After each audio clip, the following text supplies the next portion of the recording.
I'm gonna try to win nationals this year. That's my goal. The biggest difference is putting together a routine that's like super interesting, also like fresh new tricks, and then having the ability to hit it all on stage. Pretty much anybody can get really good at this. You just have to put in like the time and the work to do it. Like I feel like it's easier for homeschoolers to be able to do it because like they have like more time, and getting good at yo-yoing takes a lot of time. Your organization is known worldwide, and we certainly appreciate every facet that you do. I do believe in what you're doing because I've seen it in my family. I'm so excited about all the things that, Robert, you guys are doing with Classical Conversations. It's been a huge blessing for our family. Grateful for the work at Classical Conversations. You're a leader, and you have been in this movement for a long time. We love Classical Conversations. I do feel like I have a debt of gratitude to you, your family, all of CC for just the fruit that has come from CC. I appreciate all that you guys do, both through this wonderful podcast and also through Classical Conversations, which I am convinced is the best education resource out there. Thank you very much for all that you do for the cause of Christ and for our families and for our children. Really appreciate it. Hey everyone, welcome to another exciting episode of Refining Rhetoric. And one of my favorite episodes to do is to talk to Classical Conversations students. Parents are doing such a great job with their kids, and there's so many interesting students doing interesting things. And today I actually have two of them, Thomas Rajan and James Heder. They are Classical Conversations students, one in Alabama, one in Florida, and they are yo-yo world and national champions. I don't know if they actually won first place, but they have been to the championships. I've watched some of y'all's videos, just phenomenal. I can't even walk the dog.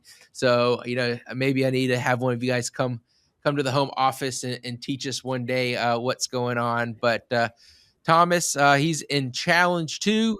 James, you are in challenge B. So Thomas and James, welcome to the show. Thanks for having me. Yeah. Thank you. So I'll start with you, Thomas. Just give us a little background, like how long have you been in Classical Conversations or homeschooled? And when did you get into, yo-yo as a sport, or when did you first pick up a yo-yo? Yeah, so I've been in Classical Conversations ever since kindergarten, so pretty much all my life. I started yo-yoing about 5 years ago during COVID. I saw it. I'm pretty sure I just saw a video online or something, and I just tried it out because I had nothing else to do. Yeah. Yeah. So you, so watching a video, and then, so how did you, obviously during COVID and all the craziness, not a lot of things going on, like, were you like good at it right away, or take us through that. Like, how did you end up becoming good at the yo-yo sport? So no one really starts off good. You kind of have to learn everything just like everyone else does. So I feel like I progressed pretty decently fast. Nothing crazy, but yeah, I just did it at home every day for fun. It was great. Nice. Now, James, you're a Challenge B student, Orlando, Florida. So tell us about how did you, how long have you been homeschooling and in Classical Conversations, and when did you pick up the yo-yo? So I started Classical Conversations. I don't remember exactly how old I was, but it was at least like 6 years ago. And then I started yo-yoing like right around Christmas 2022. And I've just been playing ever since. Nice. Now you finished 16th in Prague in the World Yo-Yo Championship. Yeah, tell us, like, how did you go from, just doing yo-yo for fun to deciding to be competitive with the sport? So for the first, I'd say maybe 8 to 10 months of yo-yoing, I just did it for fun. Like, didn't really take it seriously. And then I traveled to my first contest. It was the 2023 U.S. Nationals in Phoenix. And then after watching like a bunch of people perform on stage and like seeing how cool it actually was, that's when I started to like take it seriously. And I started competing in December of 2023. Nice. Now, Thomas, in 2025, you finished 5th at the National Yo-Yo Contest. Yeah, so, how did you, as you were starting to go to these competitions, like, do you have a yo-yo coach, or how do you start to learn all of these different, I guess, moves or tricks in the yo-yo world? Yeah, so I'll get to that, but yo-yo competitions, I'll explain the way they're scored real quick. Sure. There's 60% of like how good you actually are at yo-yoing, and then it's 40% of like how entertaining your performance is.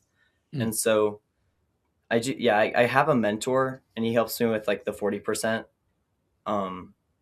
But the 60%, like how good you really are, you kind of just have to do it on your own, because no one can really just tell you do this trick and then you can't just get good at it right away or anything. So yeah, I worked with the US national champion Justin Dower for a long time leading up to nationals last year, and then he's helped me a lot since then as well. And yeah, I guess I don't know, the biggest thing was just keep improving, like learn new tricks every day, and you're just going to go places. Nice. A lot of people say like public speaking is like one of the most scary things in the US. Like more people are afraid of public speaking than dying. Obviously being at yo-yo competition, you're not necessarily speaking, but you are performing in front of a lot of people. Do you feel like some of the stuff that you've learned in classical conversations, you know, doing mock trial or debate, or just doing those presentations and foundations and essentials, does that feel like you guys have more confidence when you're up there, or is it still pretty nerve-wracking when you're on stage? It's definitely, I feel like it's helped me for sure a good bit. Yeah. What about you, James? It did a little bit, yeah. Just doing stuff in front of people. It's like the same thing at a yo-yo contest. It's just a much bigger crowd. And even though it was bigger, it still helped a lot, even if it was like a small group of people. Nice. Now, how many people go to the national, the U.S. championship? And then if you do well, like how well do you have to do at the U.S. championship to get to the worlds? So the way it works is you don't have to have any certain ranking at, like, for example, US Nationals to go to Worlds. The higher you place at US Nationals, the less rounds you have to go through at Worlds. So, for example, if you place top 10 at the US Nationals, then you get to skip the first round at Worlds. So the first round at Worlds is called Wild Card, which is just a 30-second routine in front of the judges table. But if you place top 10 at nationals, then you get to skip that round and go straight to the prelims, which is a 1-minute routine in front of the judges and the entire crowd. And if you win US Nationals, then you're seeded to the next round, the semifinals, which is 1 minute and 30 seconds. So you get to skip the prelims and wild card. Now, is it like a head-to-head battle where it's like, Thomas, you and James might be battling and only one of you advance, or is it like a bunch of you and it's just like, okay, whoever has the top 10 scores get to the next round? How does that work? The way it works is it depends on the round and the amount of people that compete. So let's just say you're in the prelim round at the World Yo-Yo Contest and there's 80 people. So it's just, and let's say the top 30, so the top 30 make it.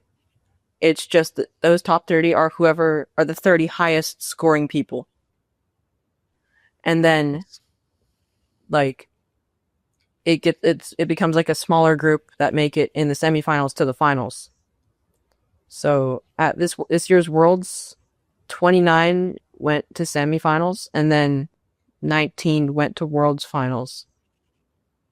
And then there is one person who's already in finals, which is like the previous year's world champion. And then they're all just going for first place in the finals. Hey everyone, we want to interrupt the show to tell you about National Number Knockout in the national competition. So, National Number Knockout is a nationwide mental math competition that transforms how students ages 10 to 14 think about mathematics, turning it from drill work into an exciting mental sport. Students use 3 dice and a 6x6 grid to create as many equations as possible in 60 seconds flat. And this is fantastic. I actually know one of the people who helped create this competition, and it is strategic and seriously addictive. Well, in the spring of 2027, 16 national finalists are going to compete aboard a Caribbean cruise for the grand prizes. So whether your student competes nationally or just practices at home, they're building lightning fast mental math skills and a genuine mathematical confidence that will live with them for the rest of their lives. This is really great. And the real win is not just knowing math facts, but watching your student fall in love with mathematics and see it as something exciting rather than just another subject to get through. So if you want to find parent resources, they are available right now. Just visit classicalconversations.com/N2K to learn more about the 2027 competition. We'll see you there. Nice. Now, is this like, do you two compete against each other, or because you're different ages? Are there different age brackets in the yo-yo competitions? There's not really age brackets. It's more like pro division and junior division. If you decide you want to compete against the pros, you go to pro, and vice versa. But we both do pro division, so yeah, we do compete against each other. All right. Now, so tell me, like, when did you find out that you were both homeschooled and in classical conversations? Was it nationals, or did we talk at NER the first time? I'm pretty sure it was NER that we first met. So yeah, Northeast Okay. Regional Yo-Yo Contest, 2024. That's when we first met. Nice. And I know, Thomas, you're a little bit older than James. So, yeah, I mean, are y'all some of the younger competitors at yo-yos, or is there a pretty wide range of competitor ages? In pro division, we're among the youngest, yeah, but there's a lot of kids that do like junior who are younger. Nice. Now, how does that work? Like you said, there's like 30 seconds, minute, or minute and a half. So are these like routines that you practice beforehand, or are they giving you like, hey, we want, and I don't know, are they giving you like 3 or 4 different moves that they want to see you execute in your routine? So it's all pre-practice. You figure out what you want to do. The scoring system is based off how many like strings you can hit and how difficult like the string interactions are. So you basically just choose your tricks and then mash together your highest scoring combos and then do them in that time.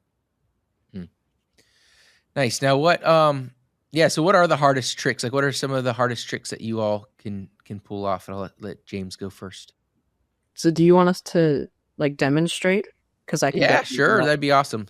Yeah. All right, so those who are listening to the podcast, you're going to have to go over to YouTube so you can watch them demonstrate. Otherwise, you're going to be missing out. So make sure you subscribe when you go over there. I can show you some of my highest scoring tricks. So, okay, here you go. This is a trick that I do on stage.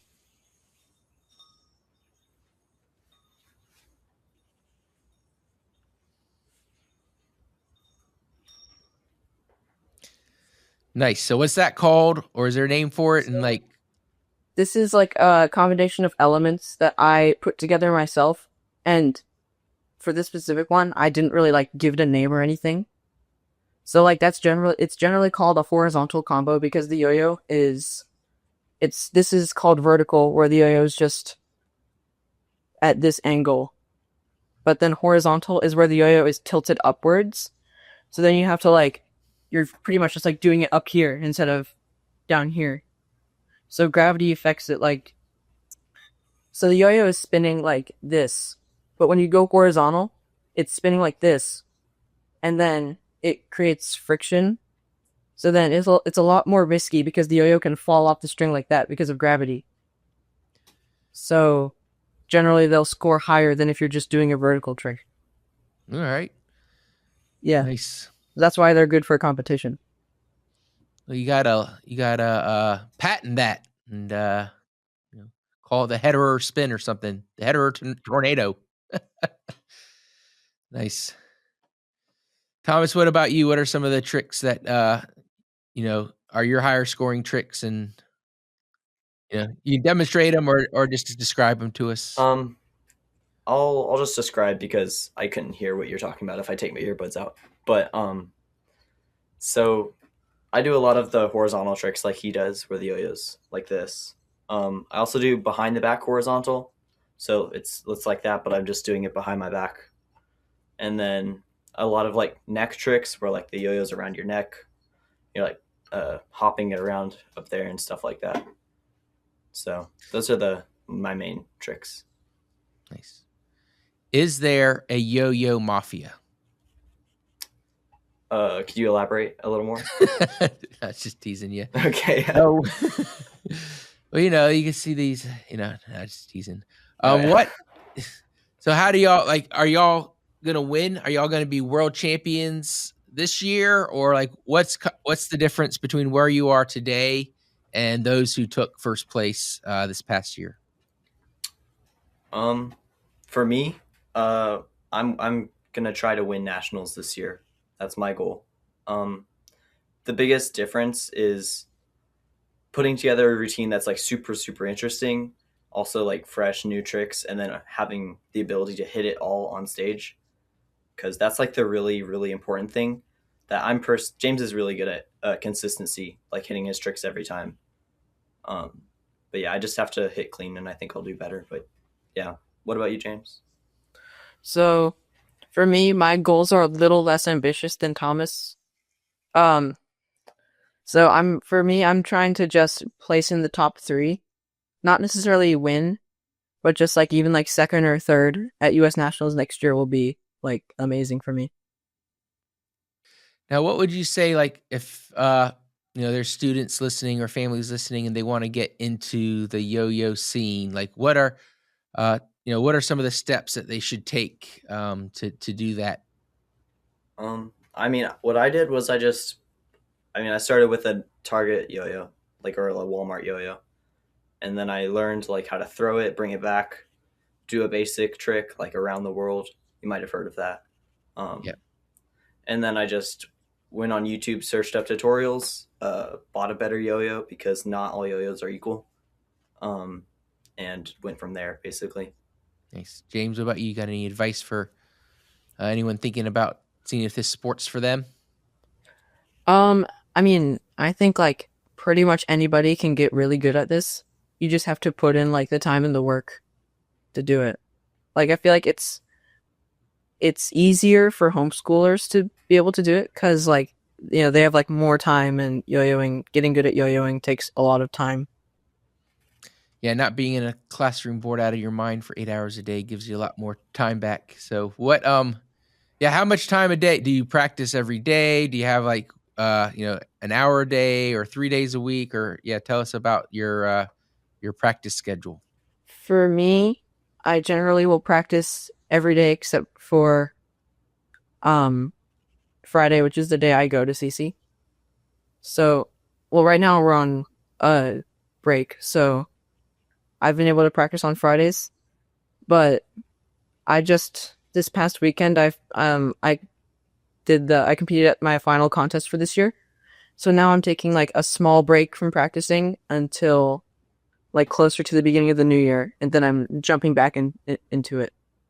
Yes, how'd you do at this last competition? So I won, and then Nice. Thomas got third place. So was this a regional competition or just kind of like a... This was the Florida State contest. Okay. Nice. Thomas, why are you letting this young kid beat you? Well, it wasn't on purpose, I can tell you that. I messed up. How often do you practice? I try to practice for like an hour of intentional yo-yo, like practicing my contest tricks, an hour a day at least. And then I usually do like anywhere between 1 and like 7 hours for fun yo-yoing, just chilling around the house. Yeah. Hey everyone, interrupting today's episode to talk about my new book, Woke and Weaponized, co-authored with Alex Newman, a Classical Conversations dad, how Karl Marx won the battle for American education and how we can win it back. From Karl Marx's 1848 call for free education in public schools to today's UNESCO-driven global agendas, the government school system has been a slow-motion revolution, shaping generations to serve the state, not God or liberty. And it didn't happen overnight. The ideas of Owen, Mann, Dewey, and the Frankfurt School infiltrated classrooms over decades, replacing classical learning with indoctrination, dependency, and cultural Marxism. We want to show you how to rescue your family from this broken system. And lots of research has gone into this book. It's one that you're going to want to pick up and get for a friend. It's coming out in January of 2026. We're working on a pre-order date, so keep your eyes open for Woke and Weaponized, how Karl Marx won the battle for American education and how we can win it back. Coming to an inbox near you soon. God bless, and let's get back to the show. Nice. What would you say at these competitions, like how many times are you doing, like how many rounds typically are there? Like I know they probably vary depending on how many people are there, but is it like you're yoing for 30 seconds or a minute and then you get like an hour break, or how long does this competition take? So I'll just use the Florida contest that we just went to as an example. This one had 2 rounds, a preliminary and a final round. So the preliminary routines were a minute long and the final round routines were 2 minutes long. And the prelims were like at noon or something, so like 12 o'clock. We did that, and then me and James actually judged the beginners division, which happened between the prelims and the finals. So there was about a 5-hour gap between the 2 routines that we both did. What parents are always talking about how expensive sports can be, but yeah, what is like all I'm familiar with is Walmart and Target yo-yos. So what's a good yo-yo cost?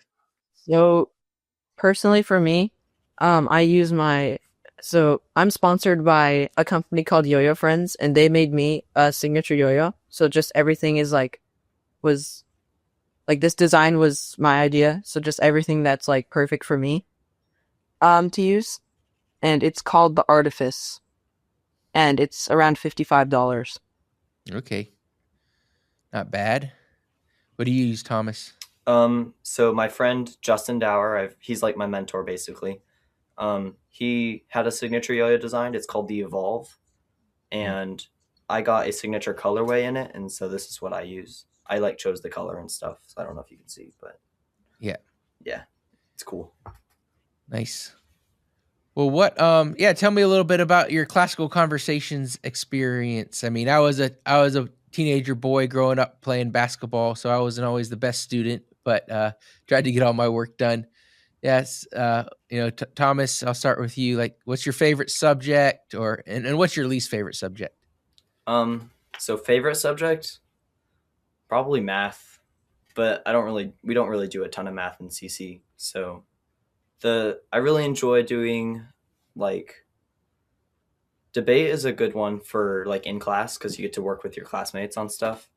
My least favorite subject is probably science, just because it's the most dense right now. And I have to read 50 pages every 2 weeks or something.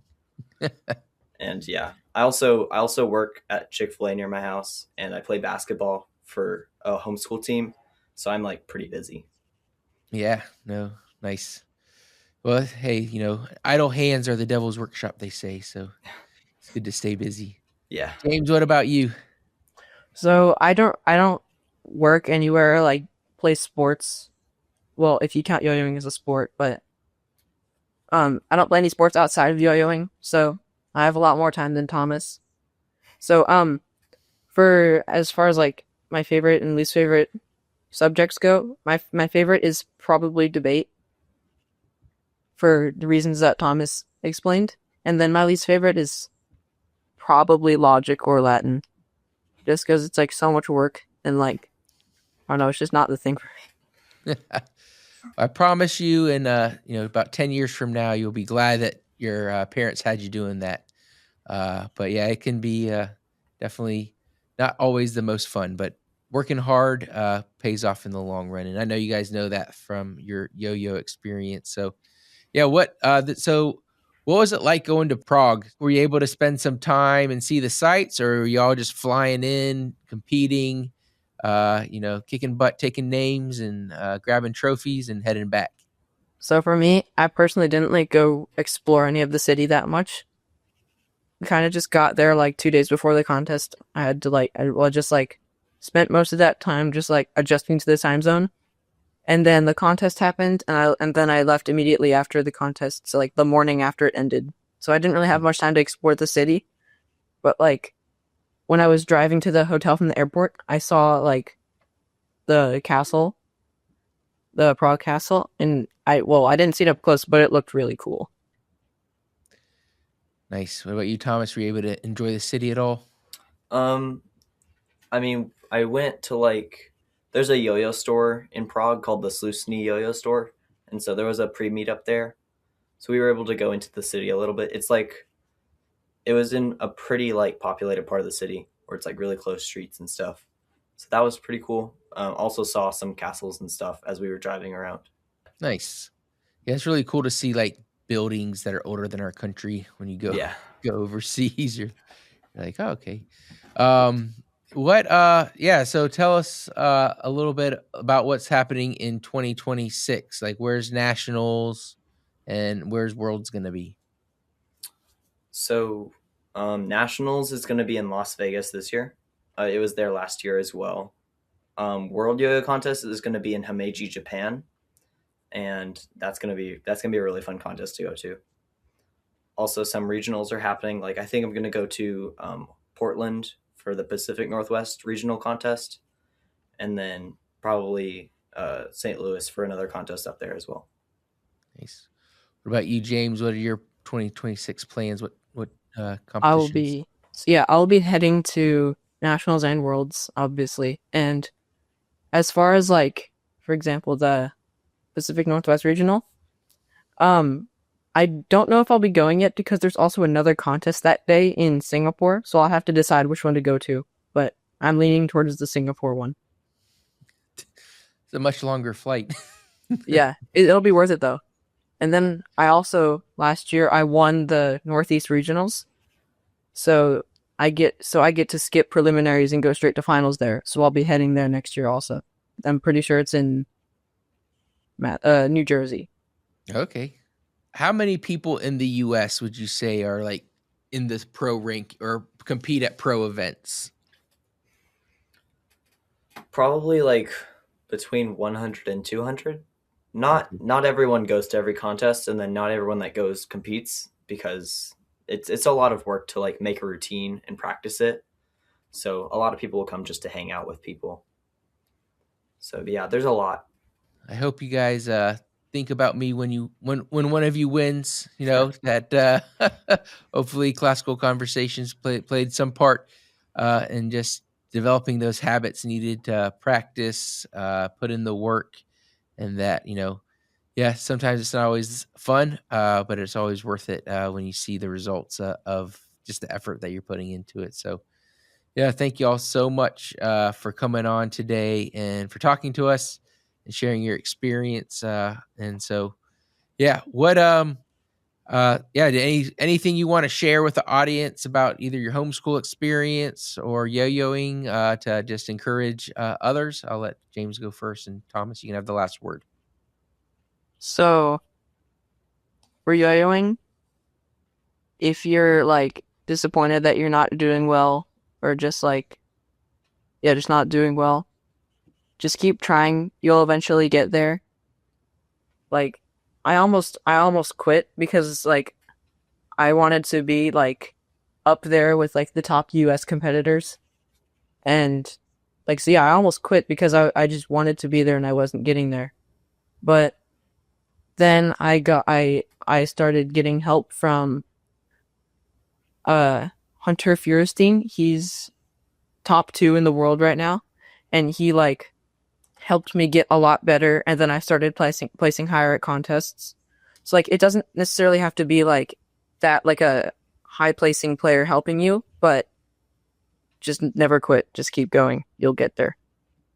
Nice perseverance. About you, Thomas? Any words of wisdom? Just don't quit. Keep trying. Same with like other things in life, especially like school. You got to work hard at it, or it's not gonna turn out very well for you. And that's pretty much all. Nothing else that hasn't been said already. Nice. Well, thank you all again. It's Thomas, Challenge 2 student from Alabama, one of the top yo-yo competitors in the United States and gunning for that championship. James, Challenge B student from Orlando, Florida. Thank you so much for being on the show today.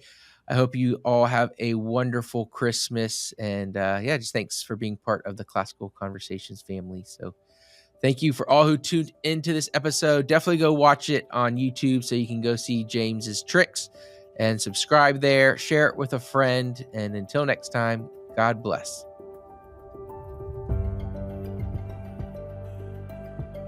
Thank you for listening to Refining Rhetoric with Robert Bortons. Want more? Make sure to subscribe so you won't miss an episode. You can also follow us on social media to continue the conversation, and visit classicalconversations.com/rhetoric to find out how you can join a local homeschool community.